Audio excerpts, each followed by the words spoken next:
My name is Danny Burke for theScore Esports. This had a lot of views for a day, holy shit. With pro players is our love of skins. Sometimes though, skins can threaten the very competitive integrity of a game. The reasons for this can vary from the relatable to the quite frankly ridiculous. You'll see what I mean. These are the top 10 banned skins in esports. Starting off our list at number 10 is Elementalist Lux. Hello Felix, hope you're having a great day. Are we going to play Amnesia today? Now, I haven't got a problem with this skin, except for the fact that it costs $25. Poopy. The problem that pros have with it, though, is that some of her animations just look way too similar. Oh, what the fuck? I didn't even know that was the... That's so stupid. That's why that skin's banned in competitive. What the fuck is that? I've been playing League for quite a while now, and even I can't tell the difference between her bind and her slow, and I like... Chat, I feel like if it's banned for pros, it should be banned for competitive. Knowing if I'm about to be stuck in place and getting a giant laser shoved down my throat. It's nice to know, you know? Taking number 9 on our list are all of CSGO's player skins, which were banned within days of being released.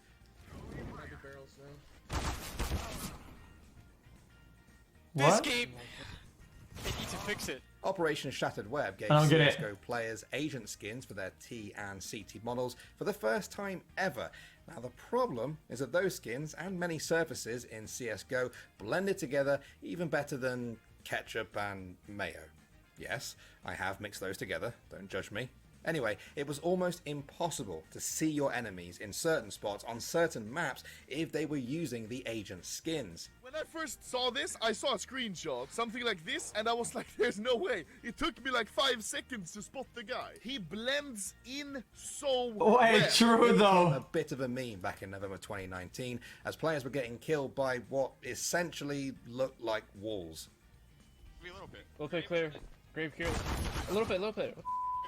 There's literally no one here. Well, yes there is. He looks like a flower pot. Dude, how can this be a thing? Clear, he ESL, says. ESEA and others had to either remove the shattered web skins from pro play or remove the pros themselves.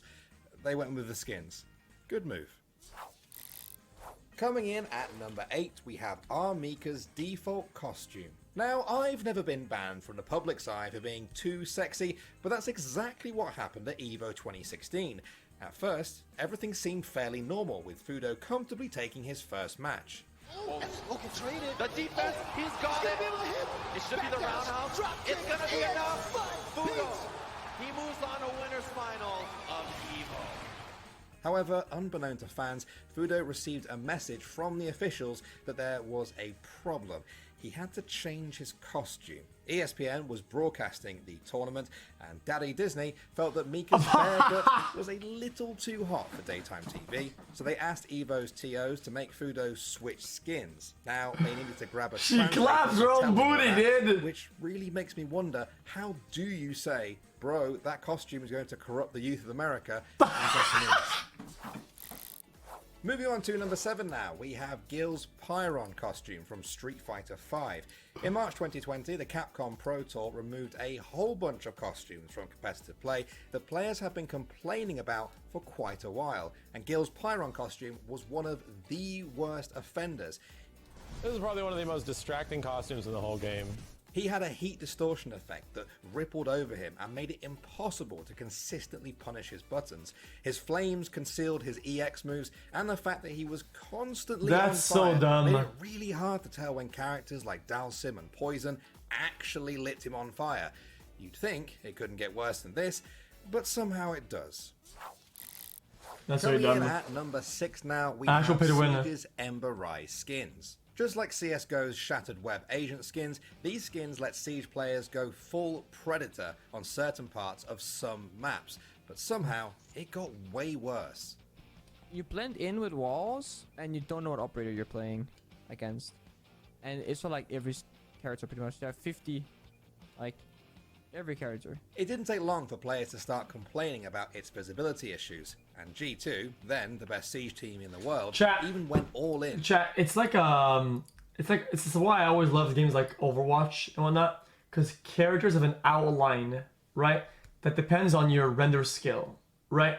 So if your render skill is really low, the line becomes more blurry and bigger, and the higher it is, the smaller it is, right? But there's always a red line where you can definitely see, okay, that's an enemy. Okay, this is not an enemy, and you can tell the difference. Make sure they had the competitive edge.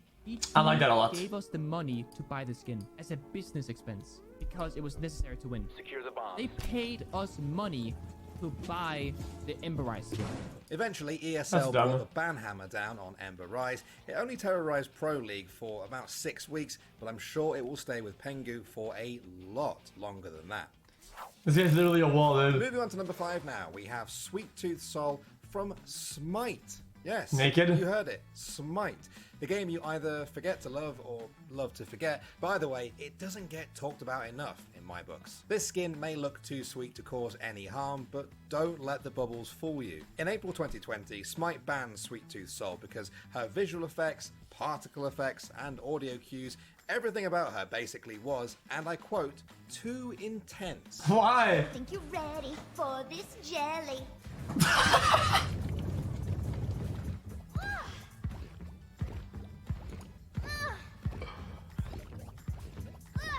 While the devs did eventually tone it down and unban her, the damage to many people's eardrums was already done. That's kind of annoying though. Next up at number 4 now, we have Blitzcrank.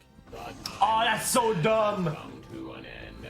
This sleek skin That's so fucking annoying. after its release in 2013.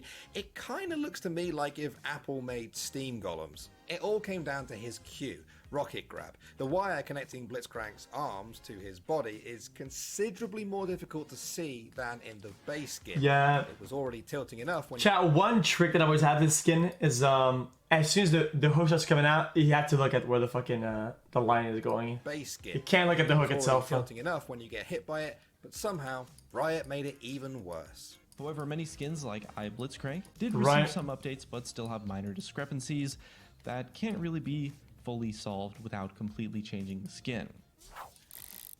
Next up at number 3, we have Magneto, King of Spain. That's Magneto. Yeah, this Not is been a good the video, costume though. I want to talk about. You see, the Magneto King of Spain story goes way back to 2005 when Marvel used this portrait of King Juan Carlos of Spain as a design for the Master of Magnetism. Here's that comic depiction, and here's King Carlos's portrait. See the resemblance? Well, the monarchy certainly did, and decided to sue Marvel. I sacrifice for mutant kind. But I don't see the comparison at all though. Because I don't even know what this person did or whatever. I'm not a big history dude, but I mean, longer face, different nose, different eyes, eyebrows, different wrinkles, different under nose thing. Oh, it's uniform. Oh shit. Okay. Marvel. I sacrifice for mutant kind. Lawyers only sacrifice their duty.